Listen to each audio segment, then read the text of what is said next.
Good morning. So here we've got a 1982 Yamaha YZ490. So it's 1982, so it's the J model.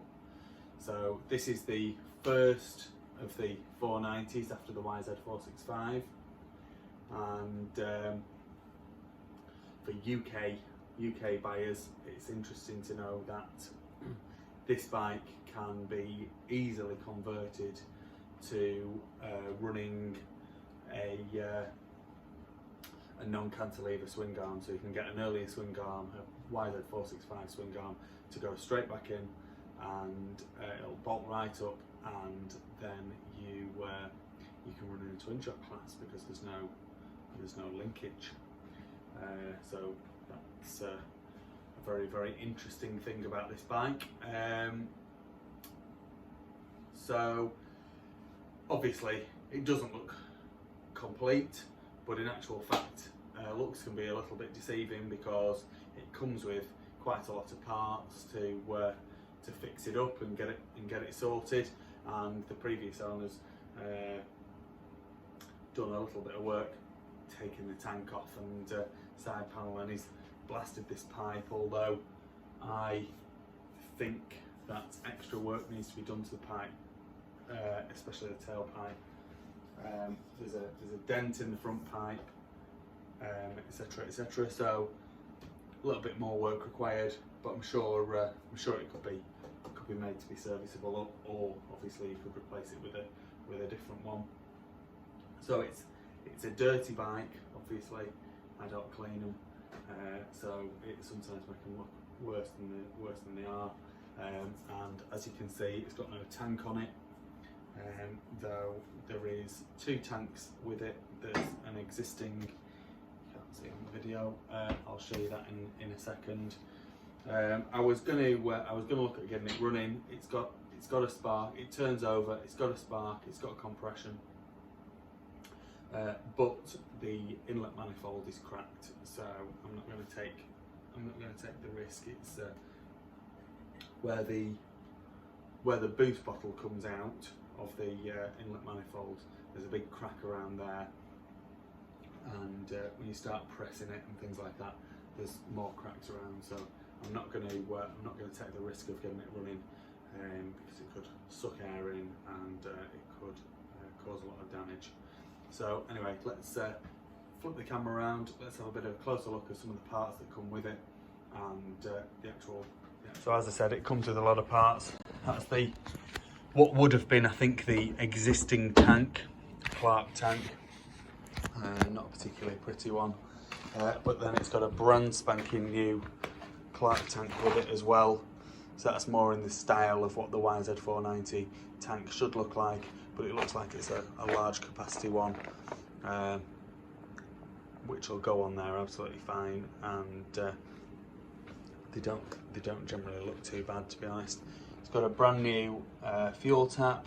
It's got a brand new DC plastic front mudguard, rear mudguard and side panels, brand new throttle cable, brand new clutch springs, EBC clutch springs, and brand new clutch plates, never been installed, and also brand new front and rear brake shoes. So that's a good start to some of the parts that you'll want for restoring this bike.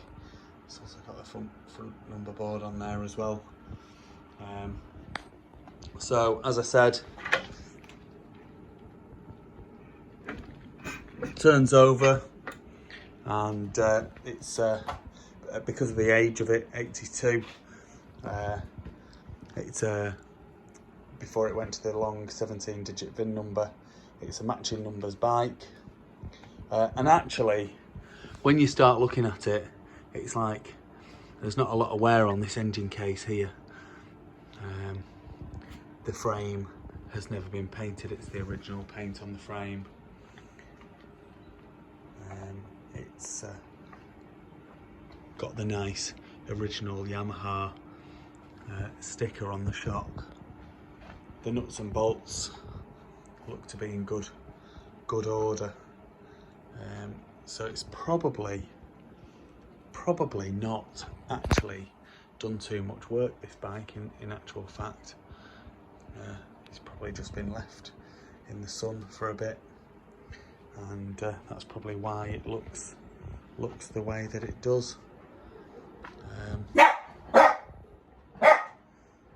Must be someone walking past outside, that's why the dogs are barking. Silly dogs.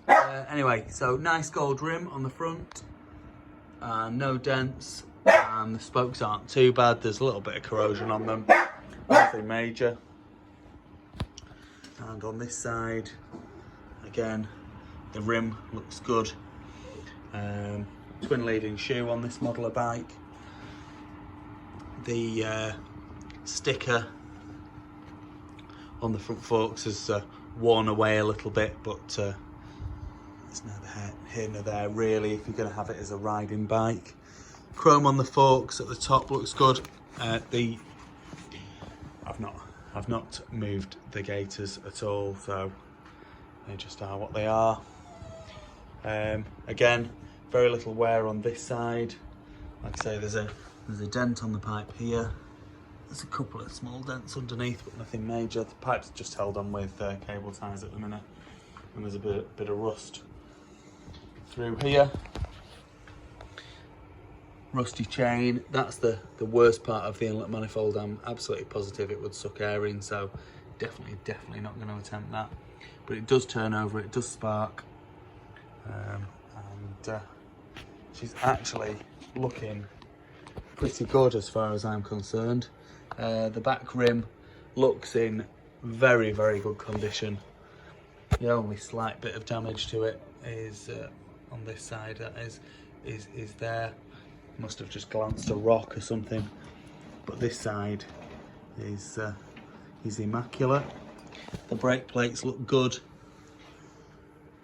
Really good condition and good start to a restoration. I mean, especially if you're going to have it as a riding bike and you're not going to nut and bolt restore it, I would think that this isn't going to take a lot of work at all. Service parts, it's already got all the plastics and everything like that with it, and then you know, just give it a very good service, replace that manifold, and it'll be a cracking bike. And if you're gonna swap that swing arm over and have it in the twin shock, I mean, it's not that big of a job, and it'd be an easy bike to do. I really do think so. Let's so I'm not going to start it, but let's just have one last look around it. This bike is there's a guy coming for the YZ490 that I did a video of yesterday, and I've promised him first refusal on this bike, so he's going to come and have a look at it. If he doesn't take it, I think I'm going to do some of the work to it. Definitely get it up and running, get the plastics on it, and get it as a running riding bike. I won't be swapping the swing arm, but I would get it so it's serviced and up and running and out the door really. So there we go. 1982 Yamaha YZ490j.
Please like this video and subscribe to my YouTube channel. Just search Phoenix Motos.